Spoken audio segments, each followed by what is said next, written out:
He didn't cry when his parents gave him up, but when they told him the dog couldn't stay, he broke down and whispered, "He's all I have left." The courtroom was unusually quiet that morning. Judge Brenda Calhoun adjusted her glasses and glanced around the room. An empty jury box, a social worker, a security officer, and at her feet, an old German shepherd lying quietly on the marble floor. That dog, Rocco, used to be a canine officer. He sniffed out bombs, found lost children, and once tackled a bank robber. Now retired, he still came to court, not for criminals, but for scared children.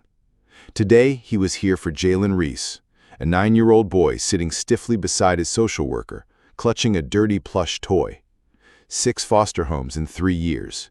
Every time, he was returned.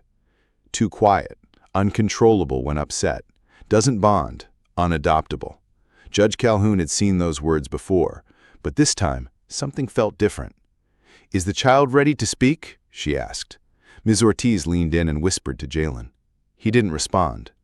Then Rocco stood up and walked to the bench. No one called him. Jaylen didn't look up until he felt the weight of a furry head on his knee. He froze. Then slowly he placed his hand on Rocco's head. His fingers dug into the thick fur. For the first time, the boy seemed calm. "Jaylen," the judge said gently, "you like Rocco, don't you?" He nodded. "Would you be okay if Rocco sat with you while we talked?" Another nod. The judge continued, "Jaylen, we just want to understand how you're feeling. Why do people keep returning you to the system?" Silence.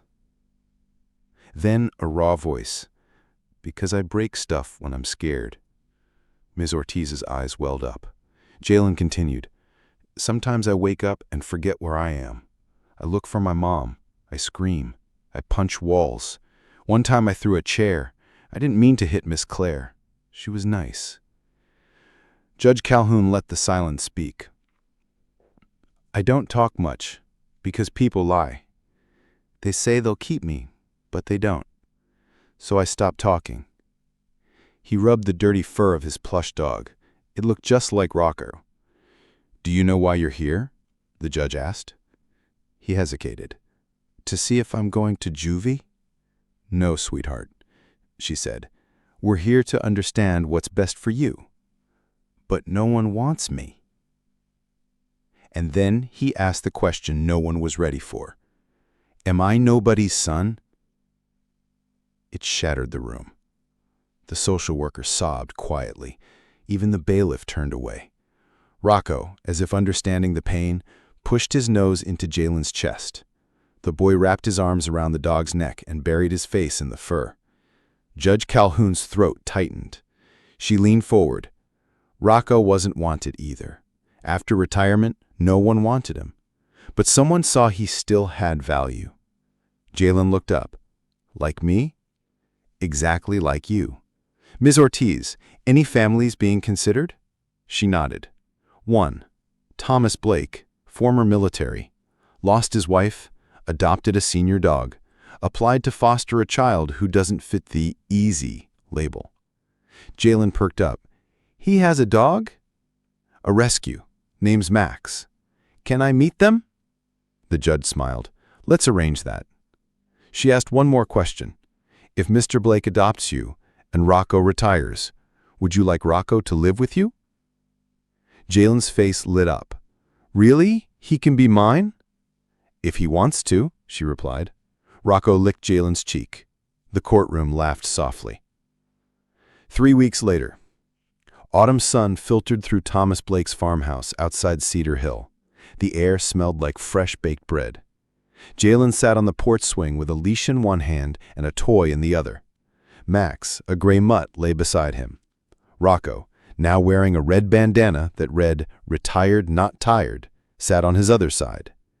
Jaylen had been here 5 days. No yelling, no locked doors, just warmth. Thomas had promised on day 1, "You don't have to talk until you're ready." He hadn't, but today, Judge Calhoun was coming. A truck pulled in. Max barked once and trotted to the gate. Jaylen held the leash tighter. Thomas greeted the judge. She smiled when she saw Jaylen. "May I sit?" Jaylen nodded, scooting over. Rocco flopped at his feet. "He sleeps under my bed," Jaylen said. "Smart dog," the judge replied. Thomas joined him, handing out cocoa. Then came the quiet. "Jaylen, we're here to talk about the future, but only if you want."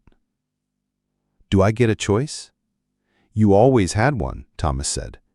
Jaylen pulled out a folded paper from his hoodie and handed it to the judge.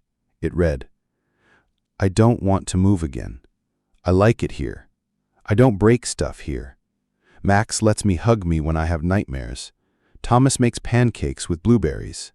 And Rocco sleeps under my bed. I don't feel weird here. Can I please stay?" The judge's hands trembled. "You didn't break anything, Jaylen. You fixed something." She turned to Thomas.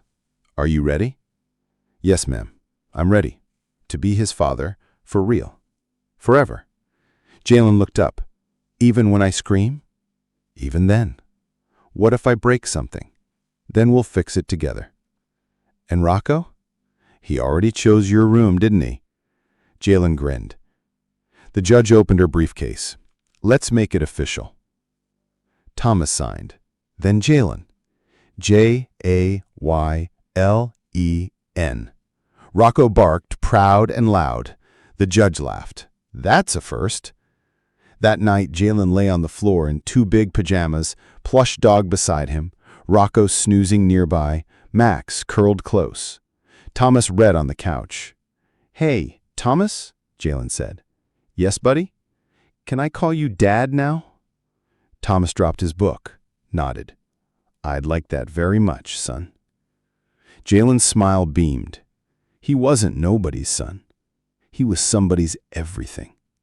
And as he climbed into bed, Rocco curled at his feet. Jaylen whispered, "Good night, Rocco. We made it." The old dog gave a happy sigh. They both had finally found home. If this story touched your heart, don't scroll past. Subscribe for more powerful, emotional stories about second chances, love, and belonging. Because sometimes one story can change everything for a child, a dog, or you.